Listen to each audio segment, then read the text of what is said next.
आप सभी का अभिवादन। आज से हम स्नातकोत्तर उत्तरार्ध के प्रथम प्रश्न पत्र का अध्ययन प्रारंभ करेंगे। भूमिका भाग में हम पढ़ चुके हैं कि आपके पाठ्यक्रम में क्या क्या लगा है। आज से हम काव्य प्रकाश का अध्ययन प्रारंभ करेंगे और आज हम काव्य प्रकाश के मंगलाचरण का अध्ययन करेंगे। प्रथम उल्लास काव्य के स्वरूप निरूपण पर आधारित है, जिसमें मम्मटाचार्य जी के द्वारा सर्वप्रथम मंगलाचरण किया गया है। तदनंतर काव्य के प्रयोजन, फिर हेतु और उसके बाद काव्य का लक्षण, काव्य का स्वरूप वर्णन किया गया है। तो सर्वप्रथम मंगलाचरण की बात करते हैं। कहा, ग्रंथारंभे विघ्न विघाताय समुचित इष्ट देवताम ग्रंथकृत परामृशति। ग्रंथारंभे, ग्रंथ के आरंभ में, ग्रंथ के प्रारंभ करने पर, विघ्न विघाताय, विघ्नों का विघन करने के लिए, विघ्नों को नष्ट करने के लिए, विघ्नों को समाप्त करने के लिए, समुचित इष्ट देवताम, समुचित प्रकार से इष्ट देवताम, अपनी इष्ट देवी या इष्ट देवता का ग्रंथकृत, ग्रंथकार के द्वारा परामृशति, परामर्शन किया गया है।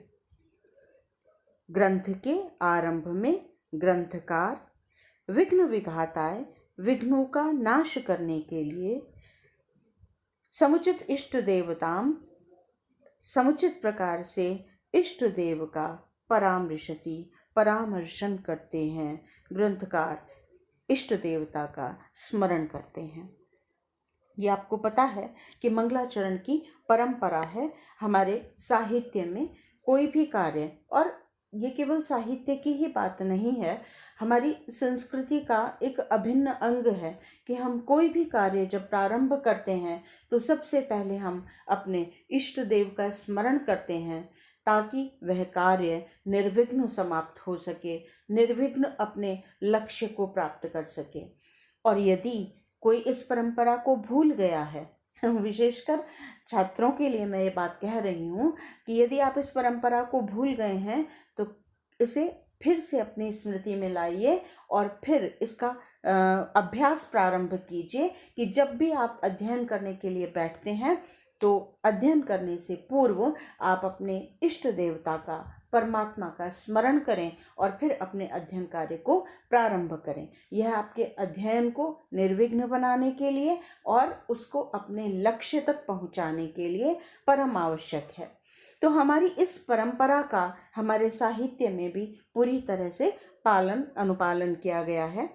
इसीलिए प्रत्येक ग्रंथ के प्रारंभ में ग्रंथकार मंगलाचरण का विधान करता है, जिसमें वह अपने इष्ट का स्मरण करता है और उसके पीछे लक्ष्य यही होता है कि समस्त विघ्न बाधाओं का समापन हो और ये जो ग्रंथ लिखने का कार्य, महान कार्य मैंने अपने हाथ में लिया है, उस कार्य को लक्ष्य तक पहुंचाया जा सके। एतदर्थ वह अपने इष्ट देवता का स्मरण करता है।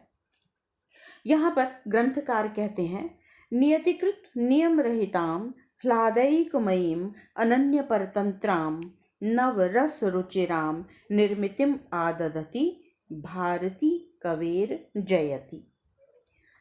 नियतिकृत नियम रहिताम, नियति के द्वारा किए गए, नियम रहिताम, नियमों से रहित, नियति की शक्ति से नियंत्रित, नियमों से रहिताम, रहित, ह्लादैकमयीम, एक मात्र आह्लाद की कारक, एकमात्र प्रसन्नता प्रदान करने वाली, आनंद देने वाली, अनन्य परतंत्राम, अन्य परतंत्राम, जो किसी अन्य के अधीन है, परतंत्र है, और न अन्य परतंत्राम, जो किसी अन्य के अधीन नहीं है, अर्थात स्वयं कवि के अधीन है।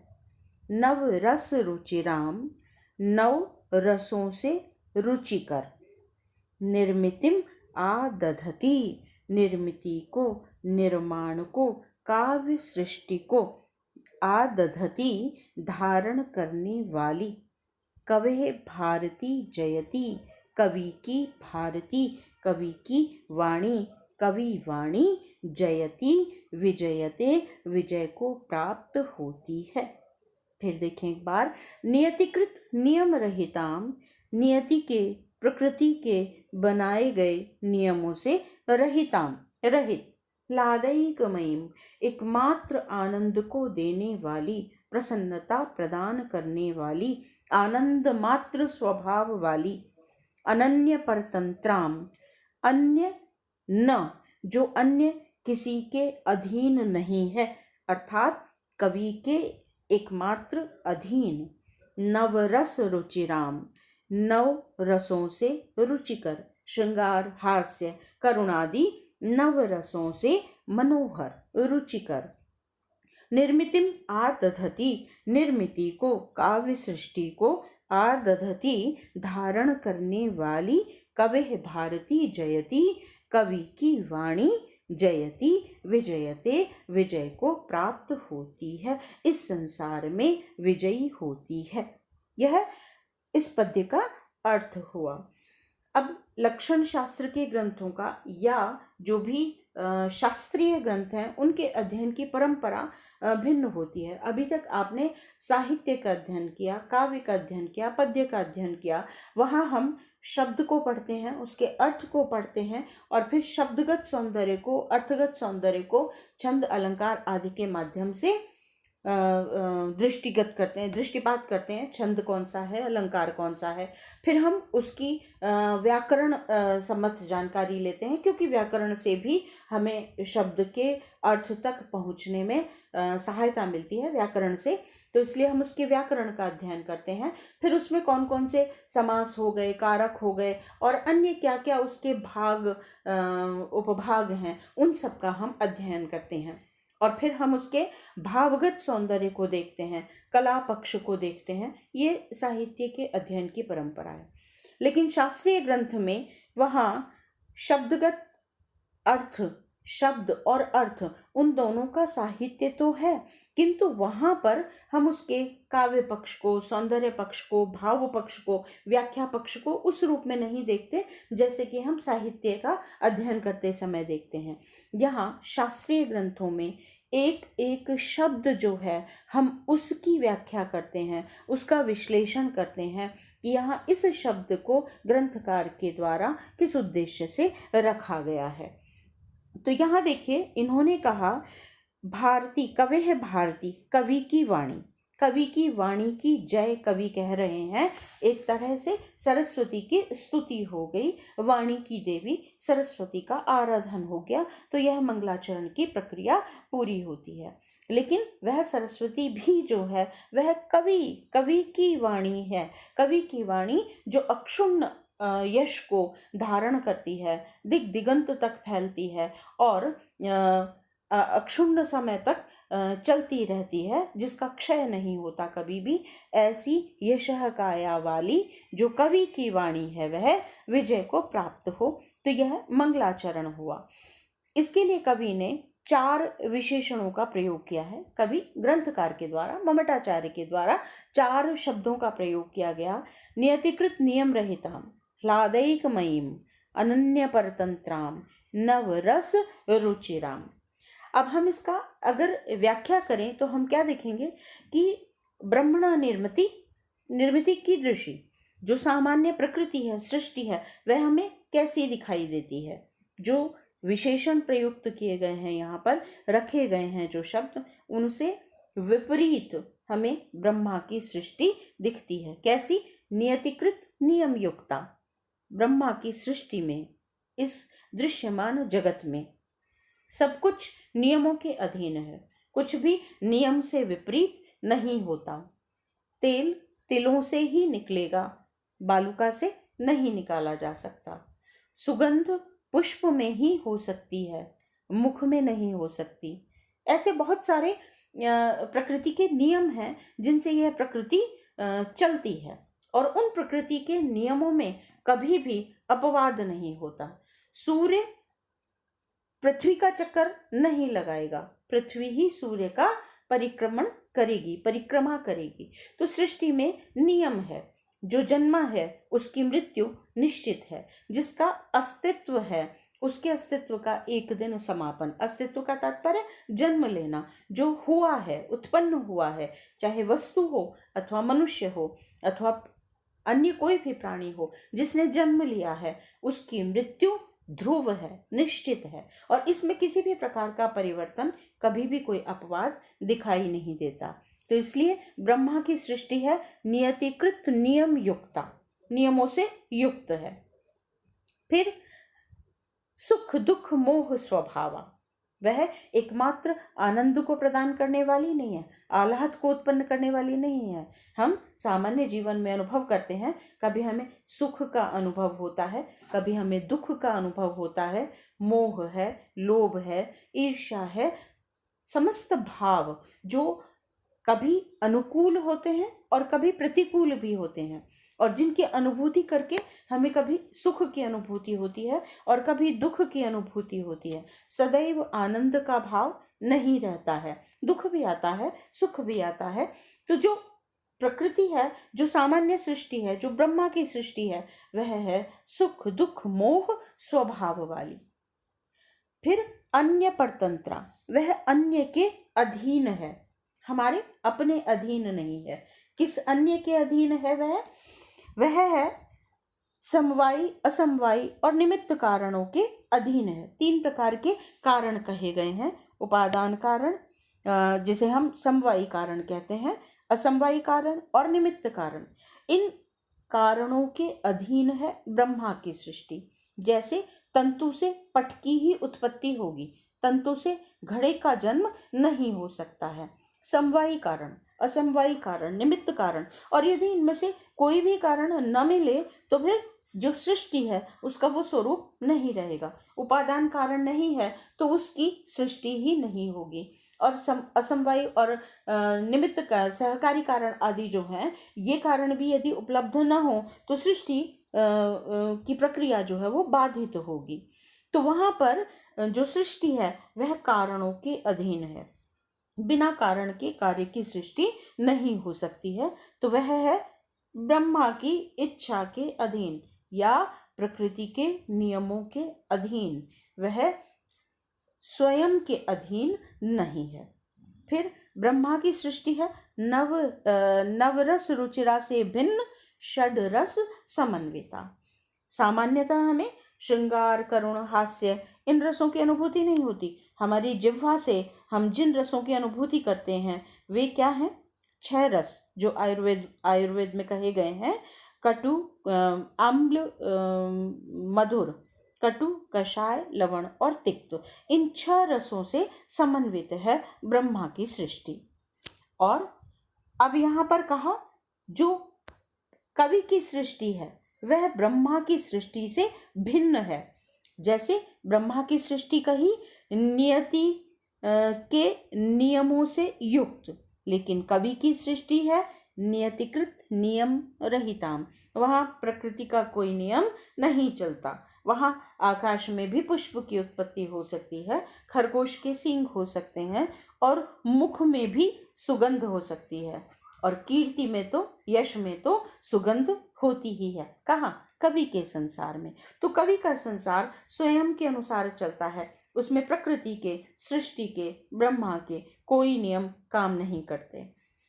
दूसरी बात कही ह्लादैकमयीम, कवि की सृष्टि कैसी है? एकमात्र आनंद देने वाली, प्रसन्नता देने वाली। अब यहाँ ये भी कहा जा सकता है कि करुण रस होता है, बीभत्स है। इन रसों की अनुभूति तो सुख वाली नहीं होती, लेकिन इस पर शास्त्रीय दृष्टि से बड़ा विवेचन किया गया है। और काव्य शास्त्रीय ग्रंथों की परंपरा में नाट्य दर्पण एक ग्रंथ है जिसके रचनाकार हैं रामचंद्र गुणचंद्र। एकमात्र उन आचार्यों को छोड़ दीजिए तो शेष समस्त आचार्य परंपरा 9 रसों को आह्लाद देने वाला, आनंद देने वाला कहती है। पूरी की पूरी परंपरा ये मानती है कि रस कोई भी हो, अंततः उसका परिपाक आनंद के ही रूप में होता है। इसीलिए जब हम रस के स्वरूप का वर्णन करेंगे, जब हम रस का स्वरूप पढ़ेंगे, तो वहाँ हम पढ़ेंगे ब्रह्मा स्वाद सहोदर, वह रस कैसा है? आनंद को प्रदान करने वाला। और आनंद भी कैसा? जैसा ब्रह्म का आस्वादन होता है उसका सहोदर, लगभग उसके जैसा आनंद प्रदान करने वाला रस का स्वरूप है। और हम इसे अनुभव द्वारा भी जान सकते हैं। जैसे आप रामायण पढ़ते हैं तो वहाँ पर जो राम का दुख है, राम का करुण है, या हम उत्तर रामचरितम पढ़ते हैं, वहाँ पर जो करुण रस का प्रयोग किया गया है, अंततः वह आनंद को, आह्लाद को ही उत्पन्न करता है। जब हम पढ़ रहे होते हैं उस समय हम अश्रुपात आदि करुण के जो वेग हैं, भाव हैं, उनसे युक्त हो सकते हैं, लेकिन यदि वह दुख का कारक होता तो हम उसका अध्ययन पुनः पुनः नहीं करते, बार बार हम उनको नहीं पढ़ते। हम उसे पुनः पुनः इसलिए पढ़ते हैं क्योंकि वह अपने अध्ययन के समय में भले ही अश्रुपात आदि का कारण बनता हो, लेकिन जब हम अनुभूति करते हैं तो जो रस की अनुभूति होती है वह आनंददायक होती है, आह्लादक होती है। तो कवि की सृष्टि में एकमात्र आह्लाद ही है, रस ही है, आनंद ही उसका स्वरूप है। फिर कहा अनन्य परतंत्रा, वह किसी के अधीन नहीं है, वह किसी समवाय असमवाय और निमित्त कारण के अधीन नहीं है। वह तो केवल कवि की स्वतंत्र शक्ति, स्वतंत्र इच्छा शक्ति के अधीन मात्र है। जैसे ही कवि अपने लिए सृष्टि का निर्माण करना चाहता है या अपनी सृष्टि का निर्माण करना चाहता है और जैसे स्वरूप वाली सृष्टि का निर्माण करना चाहता है, वह वैसा ही सृष्टि का निर्माण करता है। और कवि की सृष्टि षड रस समन्वित नहीं है ब्रह्मा की तरह, वह नव रसों से रुचिकर है। षड रस समन्विता में भी भाव आएगा, सदैव आह्लादक नहीं होते। कड़वा यदि खाने को मिलेगा तो वह अनुकूल नहीं प्रतीत होगा, मीठा खाने को मिलेगा अनुकूलता लगेगी। लवण या कटु या तिक्त जो रस हैं वो प्रसन्नतादायक नहीं होते हैं, उनका आस्वादन हमें रुचिकर नहीं लगता है, हम उसका उपभोग करने से बचते हैं। लेकिन कवि की सृष्टि षड रसों से समन्वित नहीं है, वह नौ रसों से रुचिकर है और प्रत्येक रस उसमें आनंद का जनक है, आनंद को प्रदान करने वाला है, आह्लादक है। इसलिए कवि की सृष्टि ब्रह्मा की सृष्टि से क्या हुई?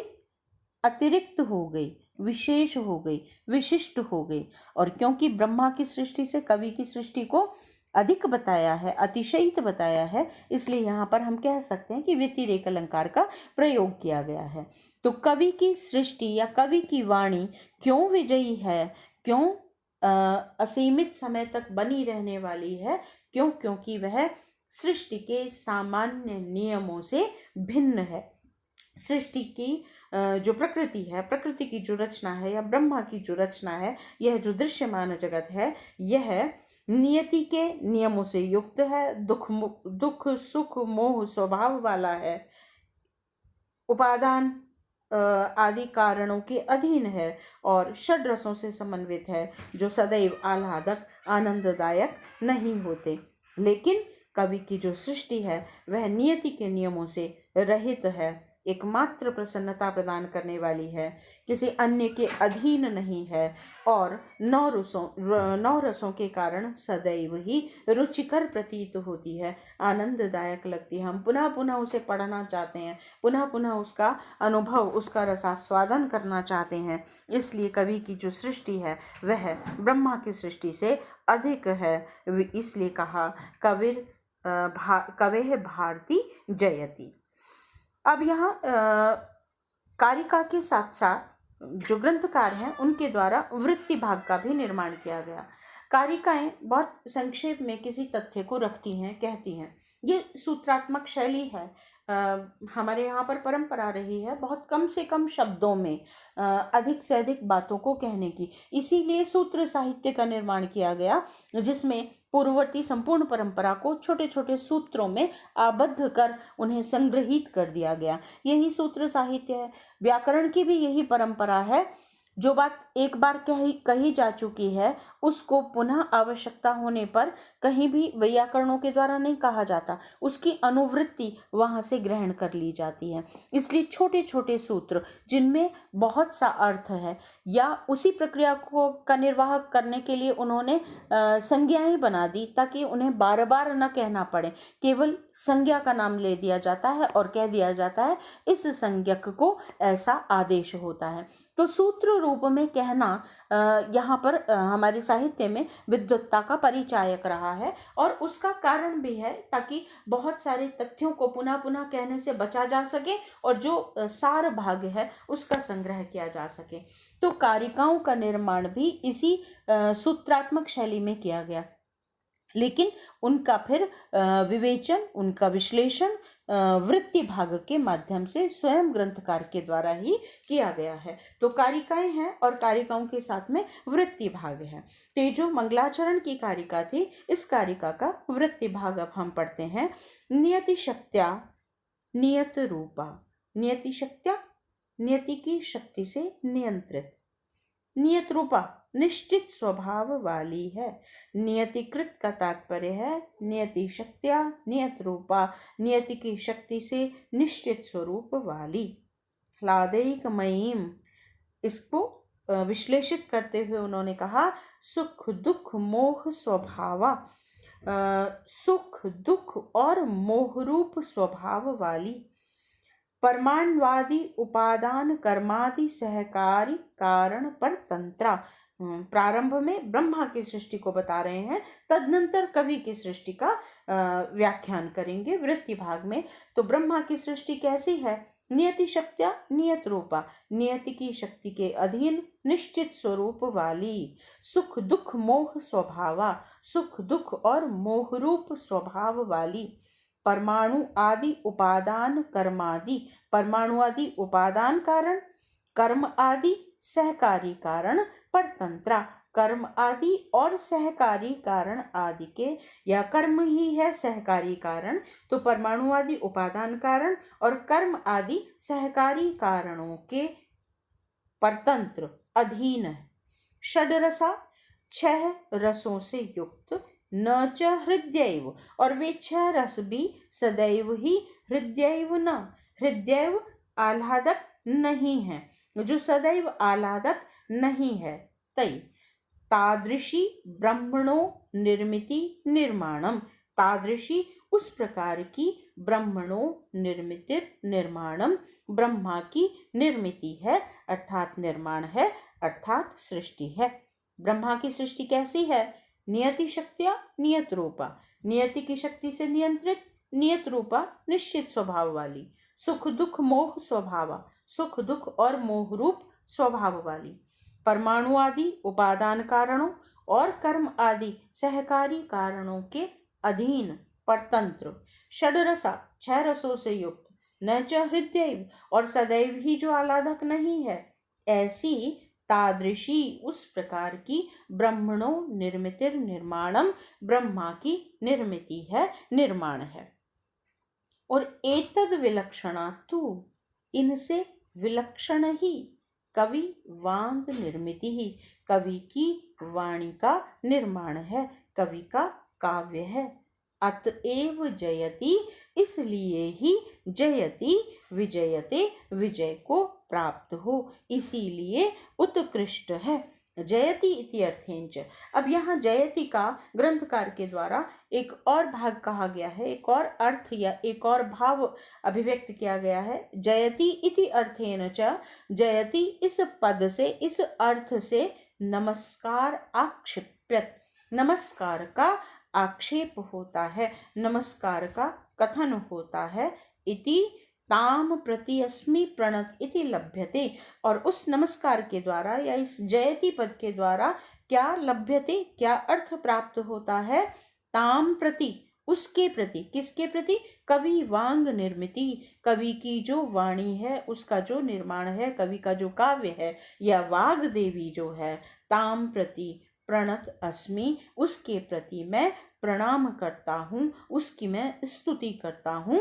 इति लभ्यते, यह अर्थ प्राप्त होता है। तो यहाँ जयति पद के माध्यम से यह जो है मंगलाचरण बन जाता है।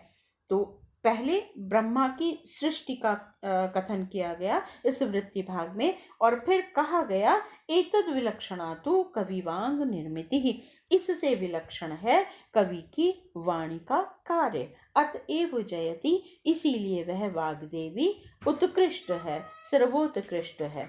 जयति इति अर्थेन च, और जयति इस अर्थ से नमस्कार आक्षेप्यत, नमस्कार का आक्षेप होता है, नमस्कार का आधान होता है, और इसलिए इसका अर्थ होता है ताम प्रति प्रणत अस्मि, उस वाणी के प्रति मैं प्रणत हूँ, नमस्कार करता हूँ, स्तुति करता हूँ, यह अर्थ प्राप्त होता है।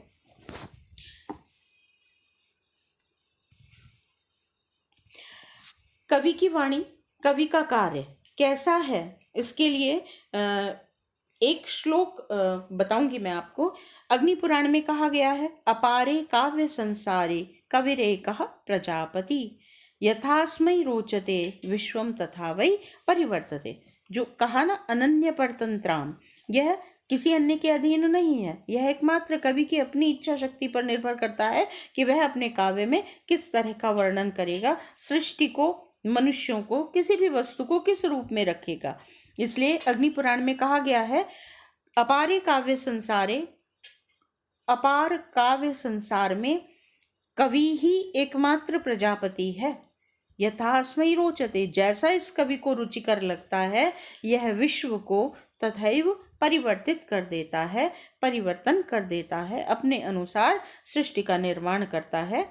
उदाहरण मैंने आपको पहले भी दिए, जैसा मर्जी चाहेगा, नायिका के मुख से सुवास आ सकती है, खरगोश के सींग हो सकते हैं, आकाश में पुष्प उत्पन्न हो सकता है, कुछ भी जैसा वह चाहता है वैसा ही वह अपनी सृष्टि का निर्माण करता है। और ध्वन्यालोक में इसी पद को कहा गया है, अपारे काव्य संसारे कविरेकः प्रजापति, यथास्मै रोचते विश्वम तथेदम परिवर्तते।